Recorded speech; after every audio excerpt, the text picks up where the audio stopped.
Mesdames et messieurs, bonjour ou bonsoir. On se retrouve encore pour un nouveau rendez-vous de l'autre journal. Avec les confrères, nous ferons un tour des grands sujets de l'actualité au Togo et sur le continent. Au menu, la République démocratique du Congo, la Cour constitutionnelle a avalisé les résultats controversés des élections générales. L'Union africaine désavouée fait machine arrière et annule la visite de sa délégation annoncée à Kinshasa, la capitale.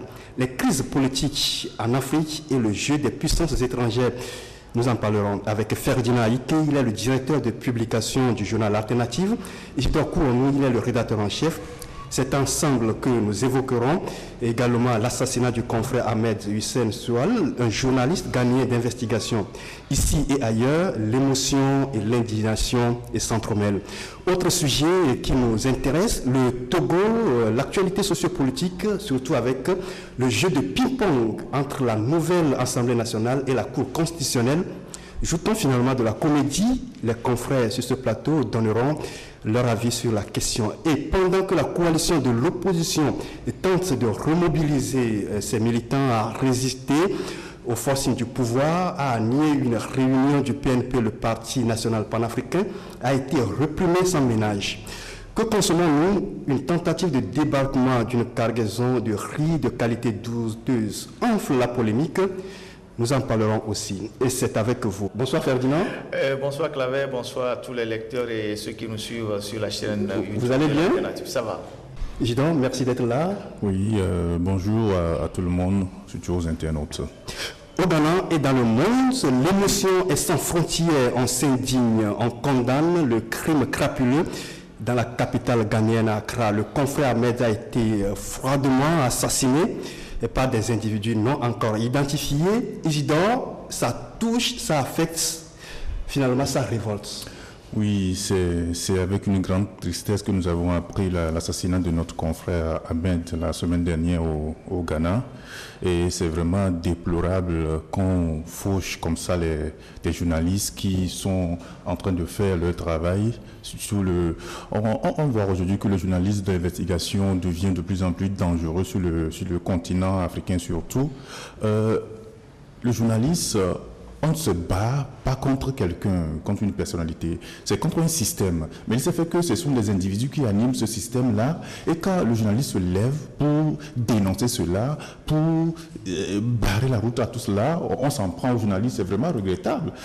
Regardez, lorsqu'on avait sorti ici le dossier là sur les implants périmés utilisés au CSU, vous voyez comment les gens se sont levés contre la rédaction, surtout au directeur de publication, tout ce que les gens ont écrit, tout ce que les gens ont dit, les gens nous ont menacés, tout et tout. Mais nous, nous sommes là, nous faisons notre travail. Ceux qui pensent qu'avec les vilaineries qu'ils sont en train de faire, il faut qu'ils fassent taire le diable qui est en eux. Là où ils croient cacher ces vilaineries-là, c'est là où nous habitons, nous détectons ces vilaineries, nous les analysons, nous les publierons, nous le ferons toujours et toujours. Aujourd'hui, c'est vraiment regrettable qu'on en arrive là, tuer un journaliste parce qu'il fait son travail, c'est regrettable. Oui, et dans ce dossier, on met en cause un député, Ferdinand, vous connaissez bien... Anas, pour qui Ahmed travaille. Vous le connaissez très bien, apparemment. Oui, c'est quand même très triste. On est du même réseau. Vous connaissez Anas, sa célébrité, ses méthodes d'investigation et les conséquences que les résultats de ces investigations ont toujours eu sur la société ghanéenne. Des juges corrompus ont été radiés, beaucoup de Ghanéens ont été sauvés avec ces enquêtes.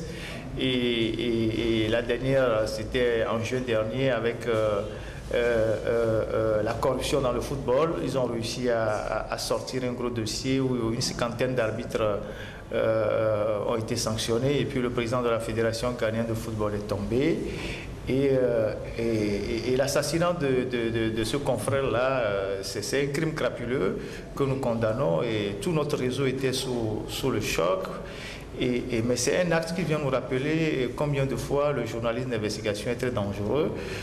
Si on assassine des journalistes au Ghana, qui est supposé être un pays démocratique avec un bon classement au niveau de la liberté de presse, la question de savoir qu'est-ce qu'il en serait du Togo ou bien et d'autres pays. Et donc, depuis une semaine, on est sous le choc, on est inquiet. On est inquiet parce que ça peut donner des idées aux gens ailleurs. Et je me réjouis que la mobilisation est générale, les gens demandent des comptes à l'État ghanéen, surtout qu'un député du parti au pouvoir qui avait été mis en cause était intervenu sur une télévision de la place, une émission au cours de laquelle il a publiquement exhibé la photo du confrère assassiné en disant, en appelant les jeunes du quartier ou les populations à s'en prendre à lui et que lui, il était prêt à payer ce que ça devait coûter. Et donc, dans la droite ligne de ce qui s'est passé, on peut conclure que les assassins ne sont pas loin de là. Mais toujours est-il qu'aujourd'hui, la condamnation est unanime. Ce matin, j'ai lu une déclaration du département d'État américain qui exige auprès du gouvernement ghanéen toute la clarté sur cette affaire-là parce que c'est un crime qui choque. Et vous savez que l'investigation ne s'attaque pas seulement au pouvoir politique. Il y a le pouvoir militaire, il y a le pouvoir économique, il y a la mafia, les hommes d'affaires. C'est vrai que tous ces gens-là ont une imbrication ou des protections auprès des politiques. Et j'espère que ça ne va pas nous décourager dans ce que nous faisons parce qu'au niveau de notre journal, de l'alternative, nous sommes plus poussés vers l'investigation. Nous appartenons à plusieurs réseaux et j'espère qu'on aura le courage de continuer par faire notre travail. Ok, merci Ferdinand. Un autre sujet, la RDC, la République démocratique du Congo. Félix Tshisekedi est le nouveau président. Désormais, la Cour constitutionnelle a donné son verdict. Peut-on dire que pour Martin Fayoulou, tout est fini? Tout est fini. Devons-nous dire que tout est fini? Dans tous les cas, Martin Fayoulou se proclame aujourd'hui le président de la RDC parce qu'il dit ne pas reconnaître la confirmation des résultats par la Cour constitutionnelle de la RDC. Aujourd'hui, le problème est là en entier. Et, vous vous rappelez, la Côte d'Ivoire en 2010-2011, c'est une situation pareille s'était produite. Et je crois que c'est ça qui a donné la crise que ce pays a connue jusqu'à aujourd'hui. Mais la Cour constitutionnelle a confirmé, malgré les pressions de la CENCO, de la France, de l'UIA. Dans la foulée, on a appris une délégation de l'UIA qui devait se rendre en RDC, mais à la dernière minute, elle a avorté cette visite. Je crois que ça donne l'impression, je ne sais pas, l'UIA, la réunion de l'UIA dans la semaine dernière, c'est pas l'Union africaine qui s'était réunie. Comme l'a dit, c'est quoi finalement? C'est les chefs d'État que le président de l'UIA, Paul Kagame, avait convoqué, qui sont réunis et qui ont demandé à la Constitution de ne pas proclamer ces résultats. Ça montre comment les institutions africaines fonctionnent. On a eu la situation similaire ici au Togo, quand la CEDEAO a publié un communiqué. C'est lorsque le communiqué s'est retrouvé à la place publique que les chefs d'État se sont rendus compte qu'il y a quelque chose qui se passe. En réalité, c'est le représentant de la CEDEAO, le représentant permanent de la CEDEAO au Togo, Garba Lompo, qui s'est octroyé ce droit de signer un communiqué pour le publier comme ça. C'est lorsque cela s'est retrouvé à la place publique que les gens se sont rendus compte que mais il y a quelque chose qui ne va pas. C'est comme ça, c'est ce qu'on a encore vu. Ferdinand, peut-on dire que l'Union africaine est divisée sur le dossier, dans le dossier congolais? Peut-on le dire clairement comme ça? Avant de répondre à cette question, il faut quand même dire que le contraire aurait étonné parce que si la CENI avait déjà proclamé Félix Tshisekedi vainqueur, avec la manœuvre Kabila, celui qui contrôle tout l'appareil de l'État, le contraire aurait étonné. Et du coup, je pense qu'en proclamant ces résultats-là, on voit bien que en Afrique, on est bien content de proclamer les résultats à 1h du matin, à minuit, tout ça, quand tout le monde dort. Et si on ne se reproche rien... Et c'est la même chose, c'est le même scénario que la on proclamerait les résultats en plein jour, mais on les proclame la nuit à 1h du matin. Et je pense qu'ils ont pris l'Union africaine de court. Maintenant, l'Union africaine elle-même, on voit bien que nos institutions africaines, régionales, sous-régionales ont suffisamment de faiblesses compte tenu des positions divergentes de certains chefs d'État. On a vu dès le départ que la SADC avait une position plus ou moins conciliante, avec en tête l'Afrique du Sud. Vous savez que l'Afrique du Sud, de par son histoire, a été toujours un pays qui se méfie de l'ingérence extérieure. Ça, c'est lié à son histoire. Et après, vous avez des gens très durs comme Kagame, et je crois accessoirement l'Angola et même le Congo, qui avaient des dents contre Kabila, surtout Kagame, avec ceux qui ont placé Kabila à la tête du pays. Après, il y a eu des problèmes entre eux, qui ont opté pour la méthode dure. Et finalement, ces divergences-là, ces faiblesses de ces institutions ont pesé dans la balance et le clan Kabila a su jouer sur ça pour proclamer rapidement les résultats. Et si vous faites bien le constat, les premiers pays à féliciter Tshisekedi, c'est l'Afrique du Sud, c'est les pays de la SADC. Ça montre quand même que sur le plan du fonctionnement des institutions en Afrique, on a du chemin à faire. C'est vrai que lorsque 20, 40, 50 pays se retrouvent dans une institution, c'est très difficile de prendre une position unanime.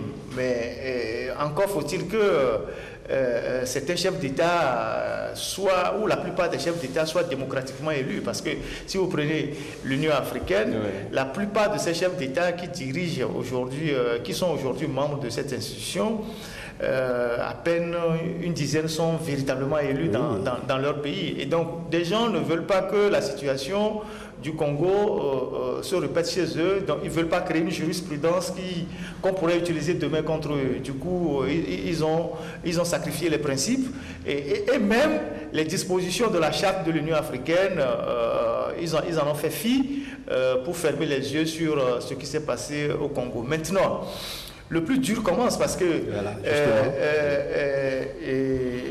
Tshisekedi a été proclamé vainqueur, il prêtera serment jeudi, je crois.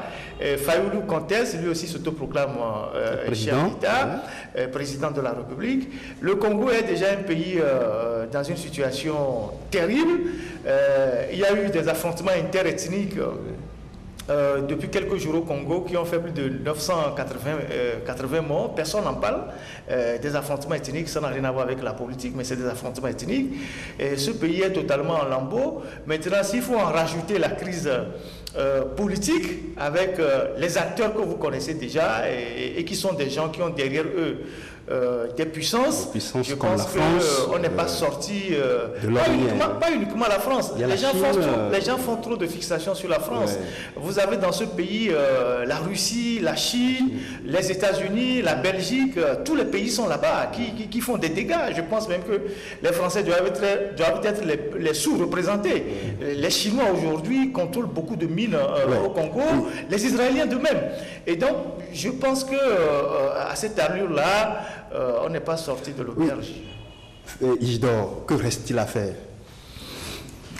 Que reste-t-il à faire dans ce pays? Je pense que les puissances ont déjà mis ce pays sur une braise, parce que je le dis, parce que quand on voit les élections antérieures, comment ces puissances-là ont cautionné les dérives de Kabila. On sait, en 2006, Kabila n'a pas été élu régulièrement. Les puissances l'ont accompagné, ils l'ont protégé, il est resté au pouvoir.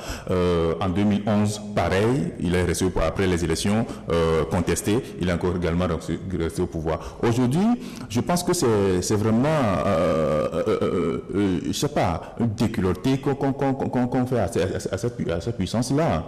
Parce que ils ont mis ces puissances-là, elles ont mis quelqu'un au pouvoir, et aujourd'hui, cette même personne, quand ils ont trouvé que cette personne ne répond plus vraiment à leurs attentes, n'est pas dans leur profil, les Africains doivent rester la croisée pour toujours accuser les puissances étrangères. Si les institutions africaines n'arrivent pas à résoudre leurs propres problèmes. Oui, c'est ce qu'on a dit tout à l'heure. Les institutions africaines sont tellement faibles que, c'est-à-dire, en ce moment, à cette occasion-là, c'est les puissances étrangères, surtout les colons, qui font le travail à leur place. Et c'est déplorable pour l'Afrique. Et c'est ce qui conduit aujourd'hui les conflits dans presque toutes les zones en Afrique, en Afrique centrale, en Afrique de l'Ouest, etc., etc. Tu vois, c'est ce qu'ils ont commencé par faire au début. Comme en RDC Congo, ils n'ont pas su dire la vérité, imposer, c'est-à-dire la vérité des urnes. Quand le peuple décide que ce soit cette personne qui sera au pouvoir, merci. Parlons maintenant de la Côte d'Ivoire avec le maintien. Pour la RDC, oui, vous voulez ajouter quelque chose? Pour la RDC, je voudrais ajouter un mot. Quelques secondes. La situation est telle que, je le répète comme la dernière fois dans l'émission, je trouve vraiment lamentable la réaction du ministre des Affaires étrangères de la France. Elle a compliqué toute la situation. Il aurait dû se taire que les choses se dérouleraient autrement. Il porte la voix de la France. Maintenant, oui, mais il aurait dû se taire parce que c'était une ingérence très grave. Mais maintenant, nos institutions en Afrique, il faut savoir que la plupart sont financées par l'Union européenne, parfois les États-Unis. La CEDEAO, par exemple, est financée à plus de 80% dans son budget d'investissement par l'Union européenne. L'Union africaine de même. Et donc, ça, c'est pas forcément la faute des Blancs, c'est notre propre faute. Parce que vous avez des chefs d'État en Afrique qui sont des milliardaires, qui préfèrent investir l'argent dans des plaisirs, dans des villégiatures, alors qu'ils auraient pu cotiser cet argent-là, ils auraient pu mettre des sommes comme ça à la disposition des institutions pour que ces institutions soient indépendantes. Mais c'était un défi de Paul Kagame. Oui, mais c'est difficile à réaliser parce que chaque chef d'État, les chefs d'État sont hypocrites, les gens sont hypocrites. Vous avez tous les chefs d'État en Afrique, ils préfèrent acheter des châteaux, avoir de grandes villas, des avions, des maisons en Europe, plutôt que de mettre de l'argent dans les institutions pour rendre ces institutions, je ne sais pas, autonomes. L'argent que l'Union européenne donne à l'Union africaine ou à la CEDEAO, je ne pense pas que ça dépasse le détournement d'un chef d'État dans des pays comme les nôtres en une seule année. Et donc, il n'y a pas de visionnaire en Afrique, il n'y a pas de gens responsables. Après, c'est facile de dire oui, c'est les Blancs qui sont derrière tout ça. Oui, parce que si vous ne faites rien, les Blancs viendront faire à votre place. Maintenant, il faut que nous poussons nos responsables, nos dirigeants, à investir. Parce que les gens sont à la CEDEAO, par exemple, ils ne cotisent pas. Il faut qu'on relance toutefois, chaque fois pour pouvoir cotiser. Parce que même les fonds qui doivent servir à payer les commissaires de la CEDEAO, parce que l'Union européenne finance l'investissement, maintenant, ce qui est laissé à la responsabilité des chefs d'État, c'est les charges liées au salaire ou aux indemnités des fonctionnaires. Et ça, même, on n'est pas capable de cotiser. Maintenant, nous avons de l'argent pour corrompre les gens. Quand on fait des élections frauduleuses, on prend des mallettes.